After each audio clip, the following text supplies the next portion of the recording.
प्यारे बच्चों, हम लोगों ने पिछले क्लास में छोटा नागपुर पठार की भौगोलिक विशेषताओं को देखा था और मैंने आपको जो मैप के माध्यम से इसका पूरा जो है एक विस्तृत मैप बना करके यहाँ की हर एक भौगोलिक विशेषताओं को दिखाया था और समझा दिया था। आज जो हम लोग इस टॉपिक को आगे बढ़ाते हुए जो है पूर्व पठार के टॉपिक को आगे बढ़ाते हुए आज हम लोग जो है छत्तीसगढ़ और उड़ीसा प्रदेश की भौगोलिक विशेषताओं को देखेंगे। तो मैं आपके सामने जो है एक छत्तीसगढ़ और उड़ीसा का एक मैप बना देता हूं और पहले मैप आज क्लास में आपको जो मैप के माध्यम से मैं आपको यहाँ की विशेषताओं को दिखाता हूं। तो सबसे पहले चूंकि आप जान रहे हैं कि ये जो छोटा नागपुर का पठार हुआ, छत्तीसगढ़ और उड़ीसा हुआ, ये सभी जो है पूर्व पठार के भाग हैं। तो इस पूर्व पठार में हम लोगों ने तो इसको पहले पढ़ ही लिया है। आज छत्तीसगढ़ और उड़ीसा, तो मैं आपके सामने जो है एक छत्तीसगढ़ और उड़ीसा का जो है एक रफ जो है मैप बना देता हूँ। ये जो हमारा छत्तीसगढ़ हो गया और यहाँ से इसके सटे हुए जो है यहाँ पर प्रदेश उड़ीसा का जो है भौगोलिक प्रदेश है। ये चिल्का झील वाला भाग हो गया।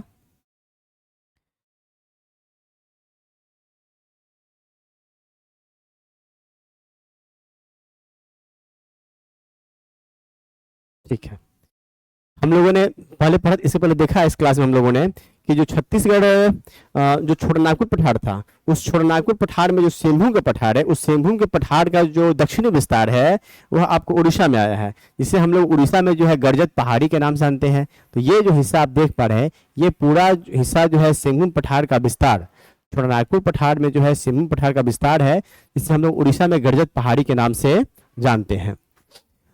जो है ये छोटा नागपुर पठार में जो रामगढ़ की पहाड़ी थी, उस रामगढ़ की पहाड़ी का दक्षिणी विस्तार भी जो है वह विस्तार आपको जो है छत्तीसगढ़ में भी है, जो कि आपको रामगढ़ पहाड़ी के नाम से जाना जाता है। तो यह जो भौगोलिक प्रदेश है, ये जो हिस्सा दिख रहा है पीले कलर से बना हुआ, यह आपका जो है रामगढ़ की पहाड़ी का दक्षिणी विस्तार है, जो कि झारखंड के बाद जो है छत्तीसगढ़ में भी है।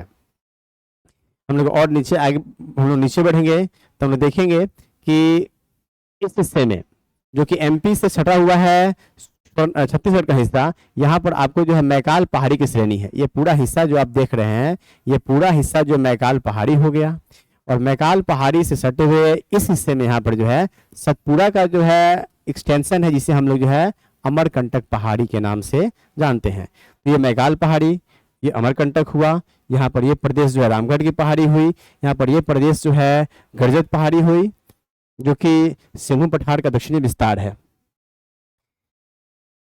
अब आप आगे देख सकते हैं कि यहाँ पर जो है ये मैकाल पहाड़ी के पास से रायपुर के अगर आसपास से जो है वहाँ रायपुर में सिहावा की पहाड़ी है। उस सिहावा की पहाड़ी से यहाँ से जो महानदी निकलती है, तो छत्तीसगढ़ उड़ीसा होते जा करके जो है ये उड़ीसा के पास जो है उड़ीसा होकर के जो है बंगाली खाड़ी में गिर जाती है और यहाँ पर जो है एक डेल्टा का निर्माण करती है, इसे हम लोग महानदी का डेल्टा कहते हैं। ये महानदी हो गया। इस महानदी की और भी सहायक नदियां हैं। इसके उत्तर से जो सहायक नदी होती है आती है, एक यहाँ पे एक शिवनाथ नदी है, फिर पुनः ऊपर से आने वाली यहाँ पे जो हसदेव नदी है, यहाँ पे आपकी जो है मांद नदी है, यहाँ पे आपका जो है ये इव नदी है, इव वैली है, इधर आपकी सिंदूर नदी हो गया, यहाँ आपकी तेल नदी हो गया। तो ये जो है महानदी की सहायक नदियां हैं। यह सब जो है महानदी की सहायक नदियां हैं। पुनः आप इसमें आगे देखेंगे कि यहाँ जो हम लोग पढ़े थे कि आपको जो रांची पठार का जो पश्चिमी भाग है, जिसे हम पाटलैंड कहते हैं, जहाँ लेटराइट मिट्टी और बक्साइट से युक्त क्षेत्र है, वहाँ उस क्षेत्र से जो है दो नदी आती थी, जिनका नाम होता था जो है ये दक्षिणी कोयल और एक शंख नदी। यह दक्षिणी कोयल नदी और यह जो है शंख नदी, दक्षिणी कोयल और शंख।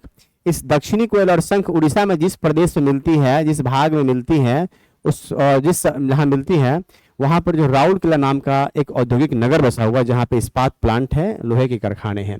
और फिर यहाँ से जो है यह नदी दोनों की जो संयुक्त जलधारा है वह ब्राह्मणी नाम से आगे की तरफ बढ़ती है।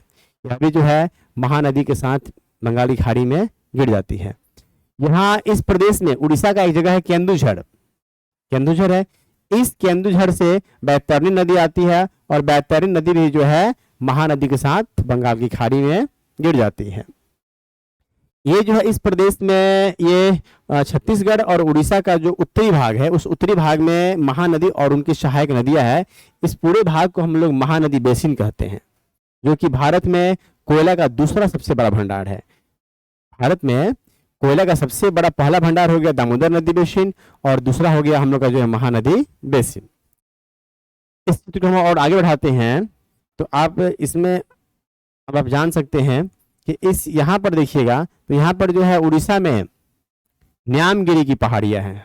यहाँ उड़ीसा में जो है न्यामगिरी की पहाड़ियाँ हैं, और इस न्यामगिरी पहाड़ी के बाद यह जो प्रदेश आप देख पा रहे हैं यहाँ पर, ये पूरा भौगोलिक प्रदेश, ये पूरा भौगोलिक प्रदेश जो कि आपको जो है ये छत्तीसगढ़, ये उड़ीसा, यहाँ थोड़ा सा तेलंगाना सटे हुए रहेगा, महाराष्ट्र, आंध्र प्रदेश, इन सब के साथ जो ये मिला हुआ पूरा ये भौगोलिक प्रदेश है, ये पूरा भौगोलिक प्रदेश जो है आपको दंडकारण्य पठार के नाम से जाना जाता है ना। तो ये पूरा भाग जो आप देख पा रहे हैं, यह पूरा भाग जो है दंडकारण्य पठार है, दंडकारण्य पठार का भाग है। ये आपको जो है छत्तीसगढ़ में है, उड़ीसा में है, थोड़ा सा महाराष्ट्र में भी पड़ता है ना, आंध्र प्रदेश में भी पड़ता है, और तेलंगाना से भी थोड़ा सा जो है सटा हुआ भाग है। यह पूरा भाग जो है दंडकारण्य पठार के नाम से जाना जाता है ना। जनरली दंडकारण्य नाम जो है इसलिए पड़ा है क्योंकि यहाँ जो है दंडक ऋषि का आश्रम था, तो दंडक ऋषि का आश्रम होने की वजह से इस प्रदेश का नाम पड़ गया है दंडकारण्य का पठार। इस भाग से यहाँ से एक नदी निकलती है जिसका नाम होता है इंद्रावती नदी। यह हमारा जो है ये इंद्रावती नदी है, जो उड़ीसा में न्यामगिरी की पहाड़ी से निकलती है और पूरब की से निकलकर पश्चिम की ओर बहती है, पूरब की से निकलकर पश्चिम की ओर बहने वाली यह इंद्रावती नदी है। ऐसे नर्मदा और ताप्ती भी पूरब से पश्चिम बहती हैं, और यह इंद्रावती भी जो है यह भी जो है पूरब से पश्चिम की ओर बहने वाली नदी है। यहाँ इस न्यामगिरी पर्वत से ही एक और नदी निकलती है जो आपको दक्षिण की ओर बहती है, इसे हम कहते हैं वंशधारा नदी। यह जो है वंशधारा नदी है, यह यहाँ पर जो है ये वंशधारा नदी हो गया, ये वंशधारा नदी हो गया।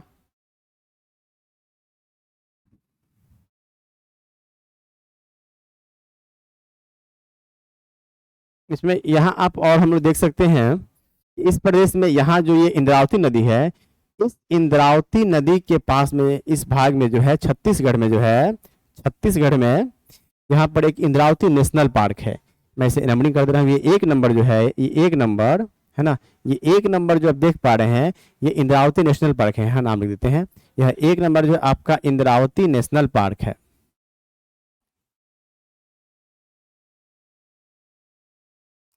इंद्रावती नेशनल पार्क है यहाँ पर, ये इंद्रावती नेशनल पार्क है। यह पार्क जो है छत्तीसगढ़ में है और इंद्रावती नदी के किनारे बसा हुआ है। यह पार्क जो है आपको जंगली भैंसों के संरक्षण के लिए है ना, ये जंगली भैंस के संरक्षण के लिए यह आरक्षित है। जंगली भैंस के संरक्षण के लिए यह पार्क जो है जाना जाता है। ठीक है, इसी इंद्रावती नेशनल पार्क के बगल में यहाँ पर जो है ये भाग जो आप यहाँ पे देख पा रहे हैं, यहाँ पर जो है एक जलप्रपात है, एक जलप्रपात है, जिस जलप्रपात को जो हम लोग नियाग्रा चित्रकूट जलप्रपात के नाम से जानते हैं। ये जो आप देख पा रहे हैं 2 नंबर इसे मैंने डाला हुआ है, ये 2 नंबर जब देख पा रहे हैं, यह 2 नंबर जो है ये चित्रकूट जलप्रपात है, चित्रकूट जलप्रपात है। ये चित्रकूट जलप्रपात है। यह चित्रकूट जलप्रपात जो है ये नियाग्रा फॉल ऑफ इंडिया के नाम से जाना जाता है, नियाग्रा फॉल ऑफ इंडिया के नाम से जाना जाता है, अर्थात भारत का नियाग्रा जलप्रपात। नियाग्रा जो है उत्तर अमेरिका की जलप्रपात है, उस जलप्रपात के आकार का ही इसका भी आकार है, इसलिए इसे नियाग्रा फॉल ऑफ इंडिया कहा जाता है। इसमें आप और देख सकते हैं कि इस यहाँ पर जो है ये देख पा रहे हैं, इस भाग में यहाँ पर जो है ये छत्तीसगढ़ का है ना, ये छत्तीसगढ़ का जो है दुर्ग जिला है यहाँ पर जो है, और इस दुर्ग जिला में जो है डल्ली राजहेरा की खान है। इस दुर्ग जिला में यहाँ पर जो 3 नंबर देख पा रहे हैं, यह दुर्ग जिला का जो है डल्ली राजहेरा का खान है, डल्ली राजहेरा का लौह अयस्क का खान हो गया। यह डल्ली राज हेरा का लौह अयस्क का खान हो गया। ठीक है, जो कि दुर्ग जिले में पड़ता है। और इस भाग में यहाँ पे आप देख पाएंगे, ये चौथा नंबर जो आप देख पा रहे हैं, इसे मैंने 4 नंबरिंग किया है। यह 4 नंबरिंग जो है ये बस्तर बस्तर जिला का जो है बैलाडीला खान है। ये चौथा नंबर जो है, ये चौथा नंबर जो है, यह आपको जो है बस्तर जिला, ये छत्तीसगढ़ में बस्तर जिला है ना, ये बस्तर जिला है। इस ये बस्तर जिला का जो है यह बैलाडीला की खान है। बैलाडीला लौह अयस्क का खान है। बैलाडीला लौह अयस्क का खान है ना। इसकी खूबी है कि यह जो है भारत का सबसे बड़ा यांत्रिक खान है, जहां जापानी कंपनी जो खनन का काम करती है। ठीक है, तो ये बहुत इंपॉर्टेंट है, इसे आप जो है यह जरूर ये ध्यान रखेंगे क्या, कि यह भारत का सबसे बड़ा यांत्रिक खान, भारत का सबसे बड़ा यांत्रिक खान हुआ यह बैलाडीला खान। यहाँ जो है एक जापानी कंपनी खनन करती है और यहाँ से जो लोह अयस्क उत्पादित होता है वह लोह अयस्क जो है आपको विशाखापत्तनम बंदरगाह और पारादीप बंदरगाह से जो है जापान को निर्यात कर दिया जाता है। तो ये जो भाग दिख रहे हैं, यह भाग जो है बस्तर जिला का बैलाडीला लौह अयस्क की खान है। इसमें मुख्य रूप से आप और जान सकते हैं, देखिए ये छत्तीसगढ़ है और छत्तीसगढ़ में यहाँ जो इसके पूरब में जो ये उड़ीसा का जो भाग है, इसे हम लोग जो है कालाहांडी, इसे हम लोग जो है कालाहांडी के नाम से जानते हैं, यानी ब्लैक बाउल ऑफ इंडिया। इस प्रदेश को ब्लैक बाउल ऑफ इंडिया कहा जाता है। एक्चुअली कारण यह है कि यह जो है बिल्कुल जनजातीय भाग है और विकास में बिल्कुल पिछड़ा हुआ है, मानव विकास सूचकांक में बहुत पिछड़ा हुआ है। तो इसके पिछड़ेपन के कारण जो है इसे ब्लैक बाउल ऑफ इंडिया कहा जाता है। लेकिन चूंकि यह जनजातीय निवास था और इस तरह से कहना उन लोगों को बुरा लगा, तो इन लोगों ने जो है इसका विरोध भी किया कि नहीं, हमें जो है आप ब्लैक बाउल कालाहांडी के नाम से नहीं जान सकते, हमें इसकी उपाधि नहीं दे सकते हैं। और इन लोगों ने जो है अपने इस नाम को जो है, मैंने अपने इस उपनाम को हटाने के लिए काफ़ी मेहनत भी किया है। और खुशी की बात यह है कि अब यह प्रदेश जो है जनजातीय उत्पादन में, मैंने जनजातीय संबंधित वस्तु के उत्पादन में जो है, अब यह प्रदेश जो है मैंने भारत का सबसे बड़ा जो है जनजातीय वस्तुओं का उत्पादन एवं निर्यात में भारत का जो है यह समृद्ध क्षेत्र हो गया है ना। तो इसे इसका अब नाम जो बदल करके जो है बहुत सारे लोग जो इसे जो है बाउल ऑफ ट्राइबल आर्ट, इसे जो है ब्लैक बाउल के बदले बाउल ऑफ ट्राइबल आर्ट के नाम से भी जाना जाता है।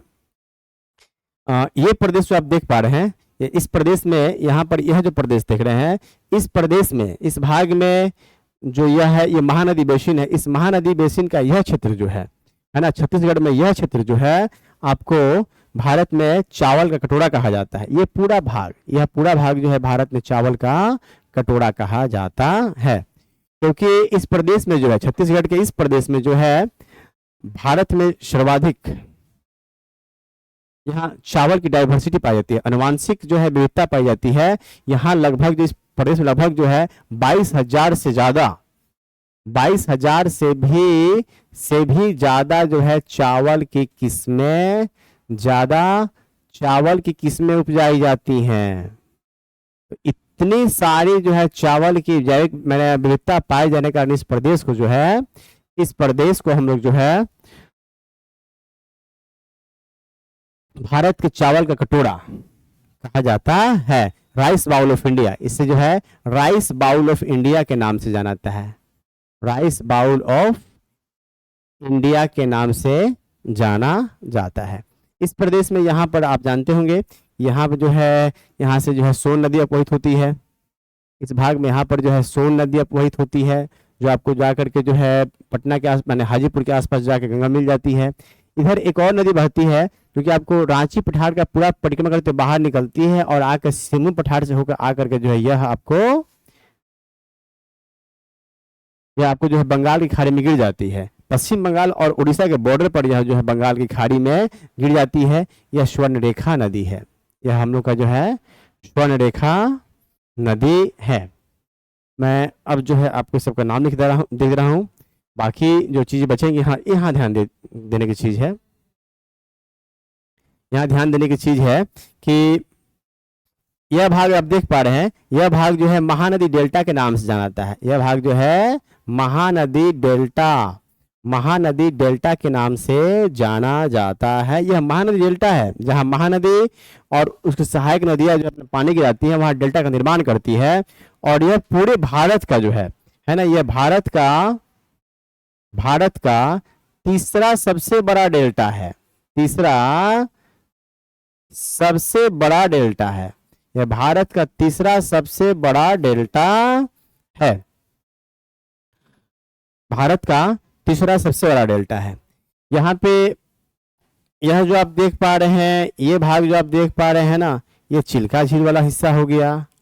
यह जो हम लोग का चिल्का झील हो गया, ठीक है, जो कि इसकी विशेषता है कि यह भारत की सबसे बड़ी लवणीय पानी की, भारत की सबसे बड़ी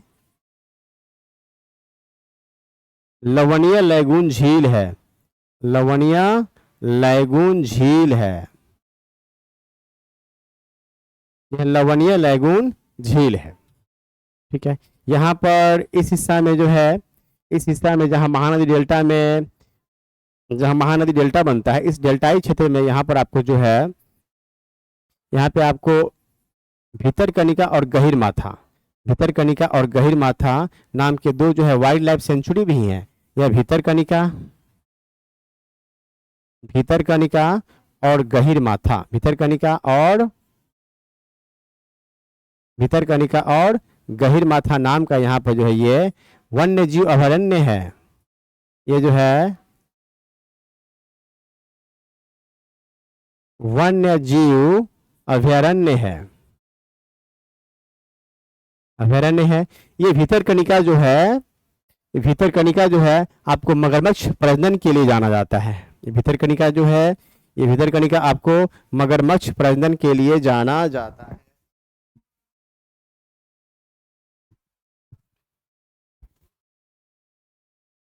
है ना, मगरमच्छ प्रजनन के लिए जाना जाता है।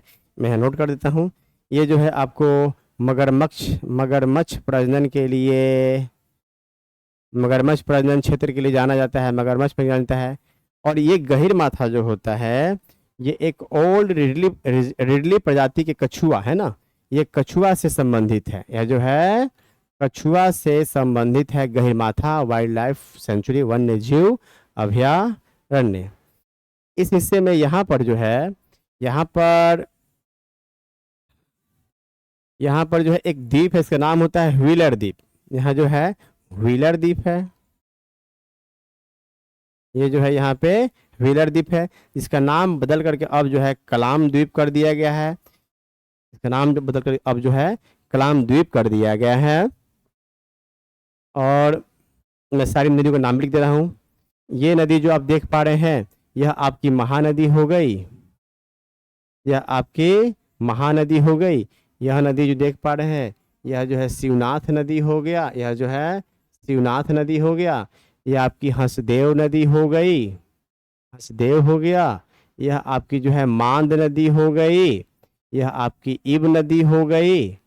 ये नदी जो है, जो कि महानदी के दक्षिण की ओर से सहायक है, यह आपकी जो है सेंदूर नदी हो गया, सेंदूर नदी हो गया।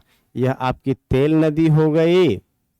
ये आप देख रहे हैं जो कि पाटलिन क्षेत्र से आता है, और छोटा नागपुर पठार में पाटलिन से इसका उद्गम निकलता है। यह आपकी शंख नदी हो गई, और यह आपकी जो है दक्षिणी कोयल नदी हो गई। और इन्हीं जो है ये शंख और दक्षिणी कोयल का इन गर्जत पहाड़ियों में जहाँ संगम होता है, यहाँ पर आपका जो है